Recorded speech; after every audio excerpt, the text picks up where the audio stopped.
It's Coach Angel, DB Track and Field. This is going to be the Variation 2 leg day. If you're lucky and your gym has one of these standing calf raise machines, this is exactly what I want you to use. All right? Really easy. I don't know if I have to do much explaining of a calf raise here. Start at the bottom, come all the way up, push off your big toe, slow on the way down. Want a slight pause, come up. Get up here. You don't want to bounce. Want slow and controlled, and back up.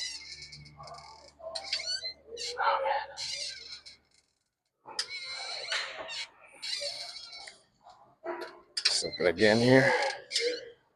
There we go. That's one set there. And you say, well, Coach, what if I don't have one of these? I'm about to show you some variations that we can use. Other variation you can use is the leg press, but as a straight leg calf raise machine. Keep the bumpers locked here. We're going down, controlling down, we're pressing up.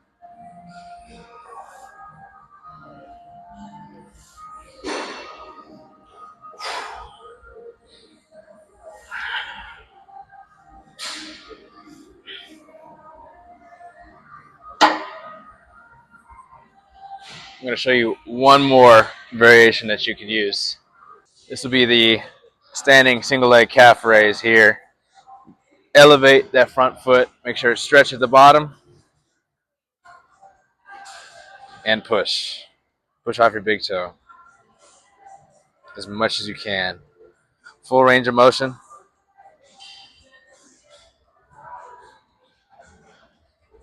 Don't want to bounce at the bottom, want a slight pause. Even it out here. You want to put the weight on the same side of the leg that's doing the calf raise.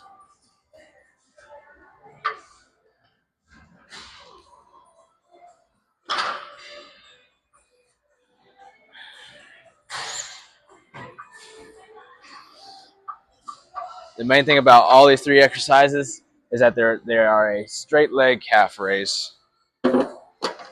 So that's what you need to do. We'll go to the next exercise. This is going to be the kettlebell hip flexor raise. We're going to put our foot, we're going to make sure it's locked in the kettlebell. We want to get on an elevated surface here. We're going to raise, we're going to make an A shape here. Slow down, fast up. You want to use a kettlebell that is 10% of your body weight.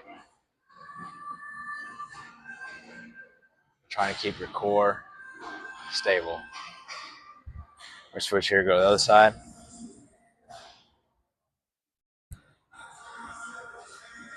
Always make sure to follow the sets and reps assigned.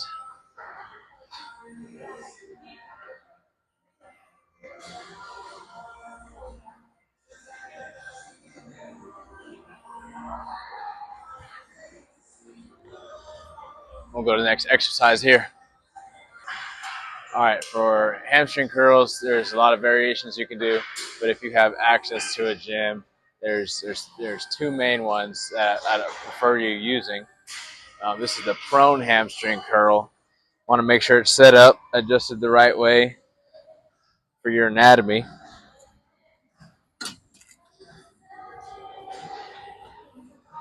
All we're going to do, we're going to contract our hamstring. We're going to pull it all the way up and get it to your butt, if you can. As much range of motion as preferred. Start slow, feel out the movement. We really want to isolate the hamstring. We want to go fast up, slow down, always control the weight for form and safety.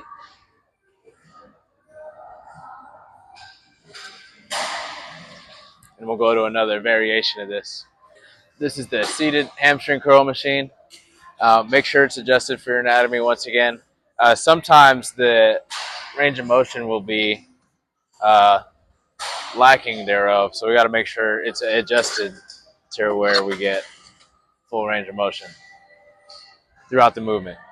Why is full range of motion better? Because it's functional. It's much more functional. We use the entirety of our knee joint here.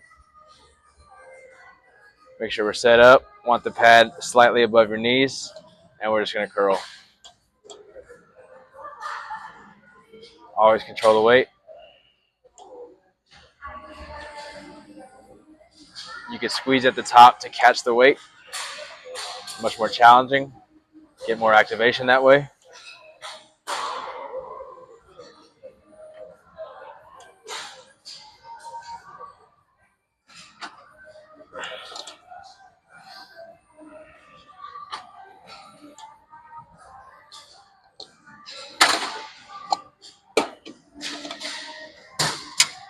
And we'll go to one more variation. Last variation here is going to be the banded hamstring curl. The correct amount of resistance here. Straight, curl, try and kick your butt here. Try and get full range of motion and really squeeze that hamstring.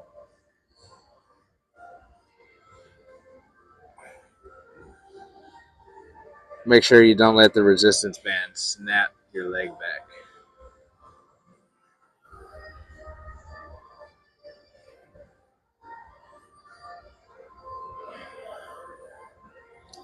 The other two methods have a much higher contracting force, but this one will do. We'll move on to the next exercise. The barbell back squat is probably my favorite exercise of all time. It's just a lift for life, honestly. The hardest part about it is the technique and the setup. So we're going to go into great detail here. First things first is where your hands are going to be. Right, you want to make sure you have an even grip here. I like to use the knurling on the bar as a measurement for me. I place my thumbs here. I'm going to wrap the bar. This is going to make my back tight and give myself a shelf to where I can balance this weight on my back. There's multiple ways to go about it. You can do a high bar here, right on top of your traps. Some here in the middle, or low bar for my taller folk. I like something in the middle. We're going to come out of the rack. A couple steps back. Make sure our feet are even. Shoulder width apart. We want to make sure our knees follow our toes. Our core is engaged. And I'm going to lower myself.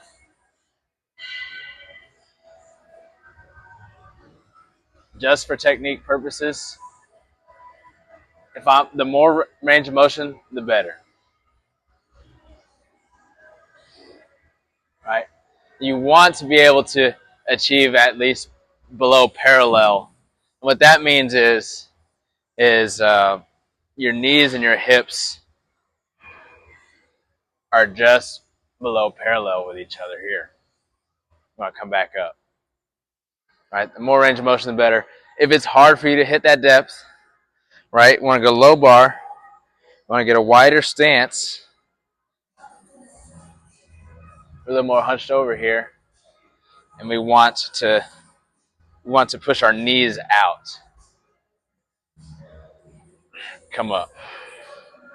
See, I'm still hitting the required depth for the movement, just in a different technique.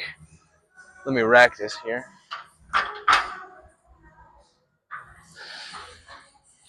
If that's still not helping, you could add plates underneath your heels, or pause the video real quick. If you have a weightlifting shoe, it does the same thing as adding plates underneath your heel, just in shoe form. Allows you to hit depth much easier. Slip this guy on. We're gonna go in, unrack, step out, squat down here.